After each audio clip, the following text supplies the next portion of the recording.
Are you moving to Bremerton, Washington, but you're just not sure the steps you need to take to get here? Stay tuned, watch this video to the end and talk about the 5 steps you need to take to move to Bremerton, Washington.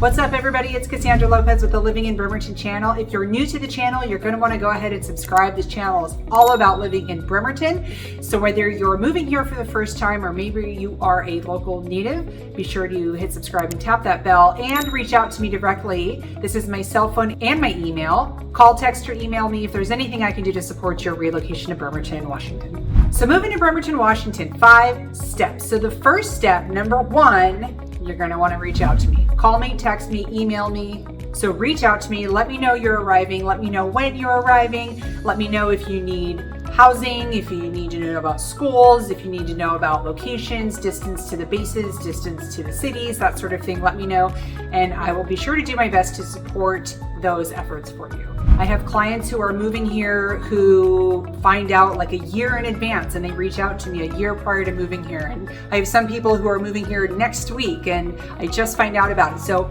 all across the board, I have people who are contacting me with all kinds of timelines. Of course, the sooner the better, because the more advance notice I have, the better I can help. Step number 2 in moving to Bremerton is to secure your financing options. So it's always a good idea to talk with a local lender. Local lenders are in our market. They know our trends. They know the area dynamics, because a lot of loan variables factor on the location of the property, whether it's in the city limits, outside the city limits, in Kitsap County, maybe it's in Mason County, maybe it's in Pierce County or Jefferson. A lot of those variables go in. So it's really good to have a local lender who's got the pulse on the financial market in your backyard. Also, we find that our clients who do use the local lenders have a much more favorable experience than if you were to go with a big box lender. There's lots of reasons to that, and we can discuss that personally offline if you want. But at this stage in the game, I would really just encourage you to have a conversation with one of our local folks who knows what they're doing. And they only do mortgages. They don't do car loans. They don't do credit cards. They don't do personal loans. They don't do checking accounts. None of that. Strictly home loans. That's all they do day in and day out. So they're pretty darn good at what they do. Okay, now that you've spoken with a local lender, it is time for step number 3. And that is to identify your criteria and location and really dial in your home search. So what this looks like, now that we have your pre-approval amount from your lender, say you're pre-approved for $500,000, you want a 3-bedroom, 2-bath house in the Central Kitsap School District. Perfect. I can plug that into my matrix, get every home that matches the criteria that you want.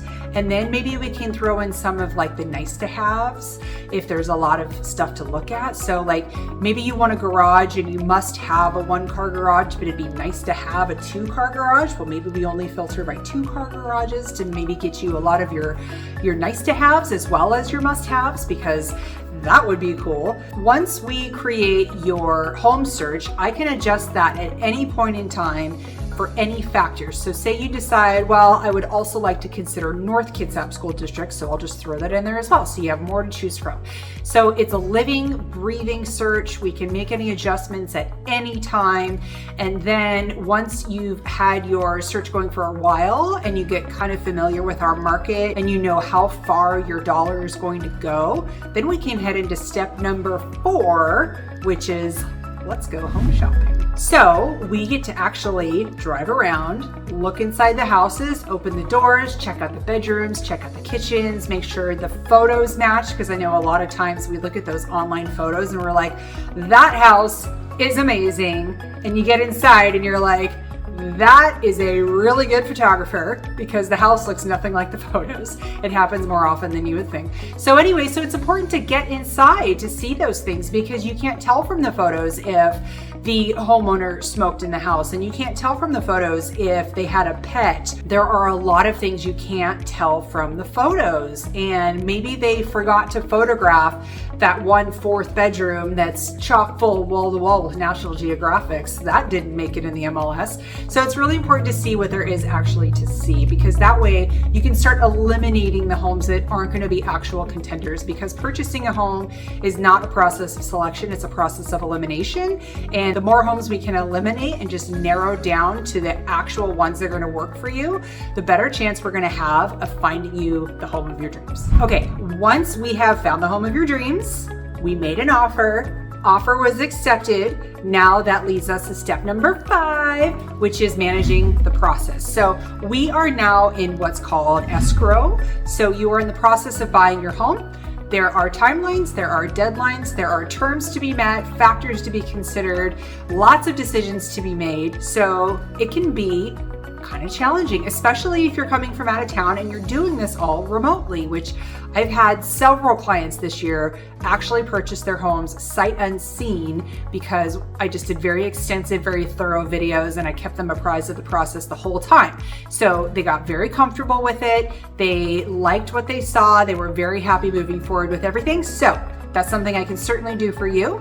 If you would like to physically be here for the home shopping process, that is the normal way to do things back before the COVID. So let's schedule dates to get you physically here as well. So managing the process, a lot of communication. So open communication, make sure that your lender is available even on evenings and weekends. That goes back to having a local lender, because you can't do that with a big box bank. Lots of Q&A, especially if you're a first-time home buyer. If you are a first-time home buyer in this area, maybe you've purchased a home before, but it was in another state or another country. Our market is different. Our standard industry practices are different. Our Washington state and county and local jurisdiction regulations are different. So even though you may have purchased a home before, if it was in a different area, or maybe it was 10 or 15 years ago in a different time, a lot has changed, a lot's different. So let's just start from scratch and pretend like we don't know anything. So a lot of Q&A, a lot of communication, and we get you to that finish line where you can have keys in your hot little hand when you arrive to Bremerton or anywhere in the surrounding areas, and you have a nice cozy house to move into because you felt secure and you felt trusted in the process, and everything ended well for everybody. So those are the 5 steps to moving to Bremerton. So reach out to me. Let me know how I can support your relocation. Let's get the process started for you as early as possible, so we have as much time as we need to make all the right decisions we need to. So if you like that video, go ahead and give me a thumbs up. Tap that little bell so you're notified every time I drop a new video. Please feel free to share this video with a friend who you think might benefit, and don't hesitate to reach out if anything I can do to support your relocation to Bremerton. Bye for now.